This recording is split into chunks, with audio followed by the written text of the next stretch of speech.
إن الحمد لله نحمده ونستعينه ونستغفره ونعوذ بالله من شرور أنفسنا وسيئات أعمالنا. من يهده الله فلا مضل له ومن يضلل فلا هادي له،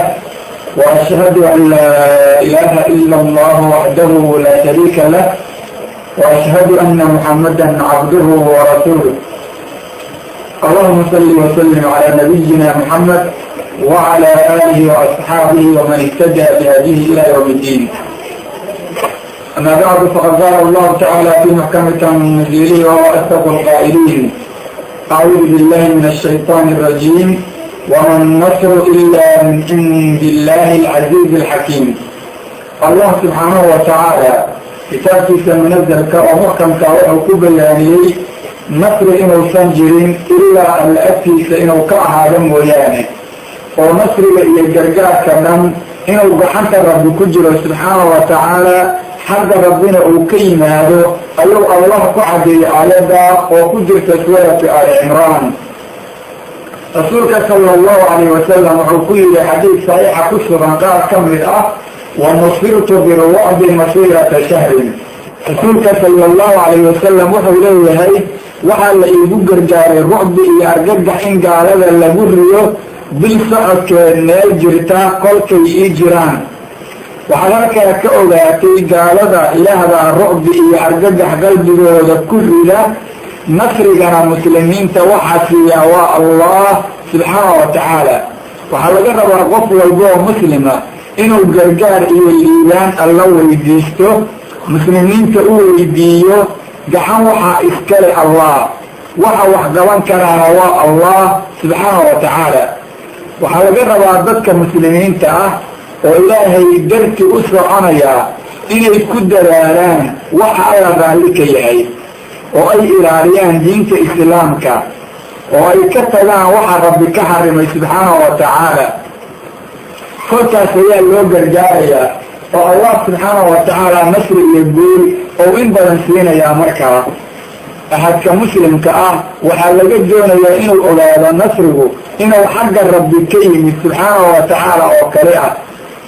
meel kalena nasrigu kama yimaado. marka waxaa lagama maarmaan ah oo waajib ah in la qaato asbaabta oo nasrigu ku yimaado, waana inay kaalmaystaan dadka diinta alla difaacaya ama af ama adin waxoon ku difaacaya asbaabahaas si ay alla agtiisa uga guulaystaan subxaana wa tacaala. sababka ugu horeeya oo lagu guulaystaa waxa weeye alxirsu cala alikhlaasi lilah, in lagu dadaalo camalka la samaynayo in alla loo saafi garayo subxaana wa tacaala. camalku inuu noqdo mid ikhlaas ah oo alla darti loo sameeyey. haddana camalka alla darti loo sameeyo waa inuu noqdo mid sawaab ah oo waafaqsan kitaabka rabbi iyo sunnada nabiga ee saxiixa sala allahu calayhi wasalam. sawaabta waxaa la yidhaahdaa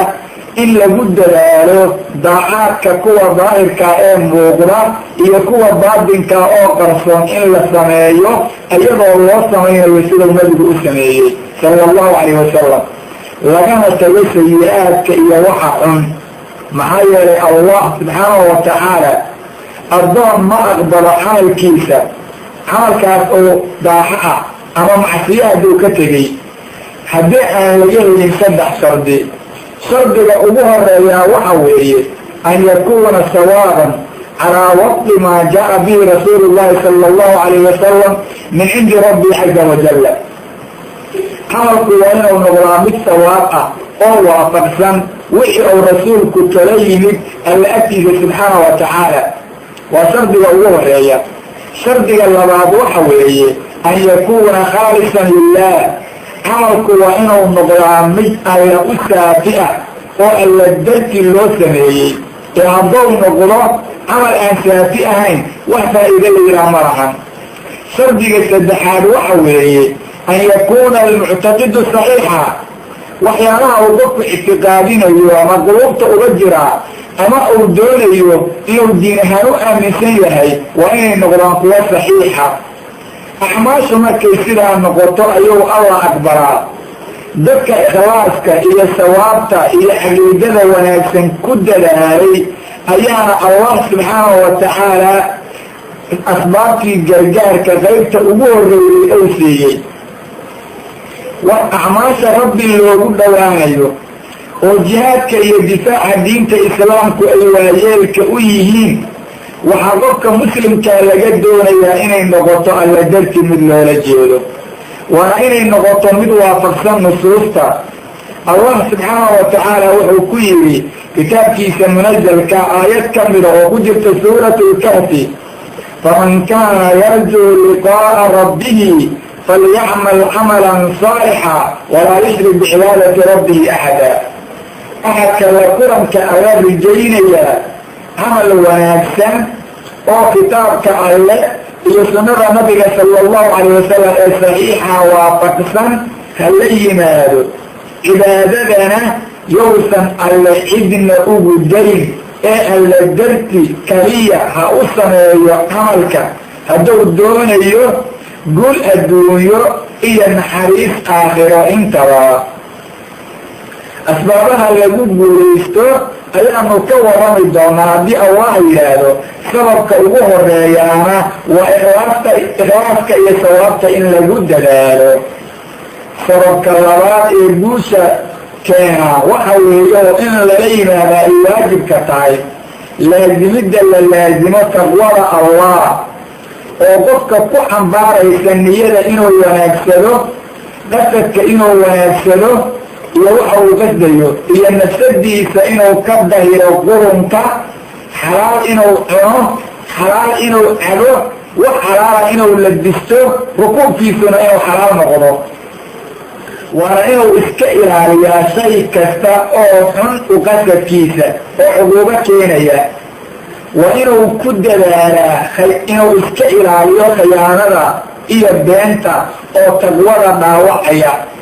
متقين كأيها اللوجر جارا نصر أيوغا أم باهرة لأن الله وحده سبحانه وتعالى وإن تصبروا وتتقوا لا يضركم كيدهم شيئا هذا صبرتان وربي كحرستان مكر الدارو إيا دبل إدين مريري وحبائب كبير مايو وأوكر الله إن الله مع الذين استغوا والذين هم محسنون وعلى الجرجال إيا النصر لعبه ذليهي عصبياتك على ذاتك الليلة وربي كعصبي ودينك اللي إلالي وحمانتك كتبي وحقا جرب بقرين أسبابك سدحات اللي يقول لي بأنه النصر اللي لقوه لها وحوهي إلا قلته صناره حقا علمي إيا حملها انتوا علمي قبل شديس إيا عمل بالكيسة إيا الدعوة ذاتك اللي يليو إيا التضحيلين الرفق أو نبتيسة قبحنا يلو الدين تقدر جارو إيا وقوة البؤتيسة داري إيا الرقيسكا بحيث أو دين تقبحنا يلو إيا برسالة أو دين تبانا يلو إيا بريدة أو دين تدك برايو إيا دعوة أو ذاتك الدين تقوي يليو وإن أو قطة سنعرا وإستقام الله يهلا فسروا تركيونا يا أمرك الله سبحانه وتعالى ويا الله وحكيري آيات كجرت سورة فصلت قل إنما أنا بشر مثلكم يوحى إلي أنما إلهكم إله واحد فاستقيموا إليه واستغفروه وويل للمشركين نبي أي واحد كتيرا ذات كان دين تكسر هرجيلا أو دارا أو حق بيديلا أو حرام آيالك أنه وحكا لما هي بشر بني آدم وأذنكو كرا أيان هاي حق بشر لماذا لكن واللئي وحيولي وحانا اللئي وحيولي معبود كعابود إنسان وإله النور ورأى إنه لهي الكله ووحنا قول ما يرهين ووحنا متوسطي علىهين قلت وصنالة توحيدك ربي ينكدن بالله ضربة ربي دا عليك كد دالة هلاك إيا حلاب وحا إسكال المشركين تهي كذا قلنا يا نبي الأمير صلى الله عليه وسلم وحديث يقول هذه استقامة توحيدك لابد وصنابه إلى أنت حقا لابد وصنابه ووحا يقول لي بانا أسبابها بوشة كيان أيكا بتاعي الله سبحانه وتعالى وكتاب في سكويري إن الذين قالوا ربنا الله ثم استقاموا فلا خوف عليهم ولا هم يحزنون. وهو رب ما عبينا يا دك وحدانية الله سبحانه ودينت على ما إلهي وأبطي ووحي أدر تفلنتي إذا كتوصنا علي وحي دينتو كرهتي كتليدو لنا كتوصنا علي عرفئي والول من الدشو هذا معها آخرنا جمعية من حريثة الإسكايين سيئة سيئة الله نوع عبيه سبحانه وتعالى marka asbaabaha lagu guulaysanayo istiqaamada ayaa ka mid ah. qofka aan istiqaamo laga helinna nasri adduunyada heli maayo, aakhirada naxariis alla ma hayo oo ma helayo. sababka afaraad waxa weeye oo asbaabaha lagu guulaysta ka mid ah oo muslimiintu ay gaalo uga raayaan oo ay dhibaatooyinka uga baxayaan in la laazimo iltizaam caam ah oo shaamil oo kulminaya diinta islaamka tacaaliimteedoo dhan, inay muslimiintu laazimaan islaamka iltizaam caam ah oo islaamka oo dhan la laazimayo, tacaaliimtiisoo dhan la qaadanayo, xagga caqiidada, xagga cibaadada, mucaamilka iyo dhaqanka, siyaasadda, xukunka, xarbiga iyo dagaalka, nabadgelyada iyo is-ammaangelinta, suruuga iyo socodka, afraadda iyo yani nolosha lagu dhaqmayo mujtamaca lagula soconayo. intaasoo dhan waa in diinta laga qaataa oo la laazimaa. maxaa yeelay diintu waxay ka hadashay wixii qalbiga laga caqiidaysanaan lahaa, wixii xidnaha cibaado looga samayn lahaa, wixii ummadda lagula mucaamuloon lahaa, siyaasadda wax lagu maamuli lahaa, wax lagu xakumi lahaa, sida dagaal loo galo, sida ammaan loo helo dadka lagu ammaan geliyo. waxay ka hadashay sida shuruud loo sameeyo mujtamaca akhlaaq iyo dhaqanhaan looga noolaado. waxay ka hadashay sida aqalada loo dhaqo, sida dhaqaalaha loo soo saaro, sida awlaada loo koriyo, sida dadka islaamka ah loo xiriiriyo iyo kuwa gaalada intaba. wax walba saasay u cadayday. marka islaamka waa in laga dhigtaa manhaj kaamil ah oo lagu dhaqmo, markaasay muslimiintu gul iyo wanaag gaari doonaan. waa gul iyo gobaniba inay helaan. waxaa marka la doonayaa in la ogaado islaamku inuusan ahayn mid qaybsani karaya, ma la aqbalayo, muslimiintuna ku guulaysan maayaan inay diinta qaar aqbalaan qaarna tuuraan, oo ay nafsadoodu waxay jeceshahayna iskaga dhaqmaan, waxay naftu jeclayna iska tuuraan oo weliba ku socdaan. allah subxaanahu watacaala wuxuu yidhi oo ku yidhi aayad ku jirta suuratu al cimraan, waman yabtagi gayra alislaami diina falan yuqbala minhu wahuwa fi laakhirati min alkhaasiriin. axadka dalba oo doona diinta islaamka diin aan ahayn, axadka mabda iyo nolol iyo dhaqan ka dhigta waxaan islaamka ahayn lagama aqbalo, lama wanaajiyo, aakhirana wuxuu ku jiraa kuwa tacabkoodu ba'ay oo khasaaray oo barakadaada ka qaaday subxaana wa tacaala. sidaas ayuu rabbi leeyahay subxaana wa tacaala, tacabkiisaa ba'ay,